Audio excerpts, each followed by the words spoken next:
La géopolitique de la sécurité alimentaire mondiale et de l'agriculture s'illustre très bien à travers une céréale, le maïs. Le maïs qui est la céréale aujourd'hui la plus cultivée et la plus produite sur la planète. Avec du maïs, on fait évidemment des usages alimentaires, industriels, énergétiques, on fait plein de choses avec cette céréale. Et la planète maïs, elle est extrêmement concentrée. Trois grands pays en produisent beaucoup, États-Unis, Chine, Brésil. Vous avez quatre pays qui en exportent beaucoup, États-Unis, l'Argentine, le Brésil et l'Ukraine ces dernières années qui s'est invitée.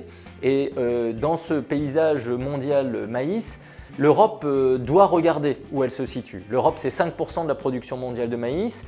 Mais l'Europe aujourd'hui ne produit pas assez de maïs par rapport à ses besoins domestiques, ce qui fait que 2/3 de l'usage de maïs en Europe est aujourd'hui importé de maïs, mais la guerre en Ukraine fragilise ces importations de maïs ukrainien, importé depuis le Brésil, mais ça pose des questions parce que les normes environnementales, sociales, les molécules de chimie encore autorisées au Brésil, les OGM, ne correspondent pas aux standards européens et donc on a des producteurs européens de maïs qui aujourd'hui se demandent si l'Europe ne devrait pas les encourager à produire davantage de maïs dans les frontières de l'Union européenne. Et à ce titre, il faut peut-être saluer la performance de la Pologne qui a su depuis 20 ans augmenter significativement ses productions et ses superficies en maïs, ce qui permet d'avoir plus de maïs européen.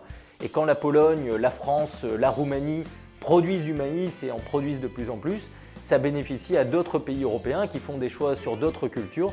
Nous avons à garder en tête cette Europe qui est forcément plus souveraine d'un point de vue agricole et alimentaire quand elle agrège les performances de ses 27 États membres.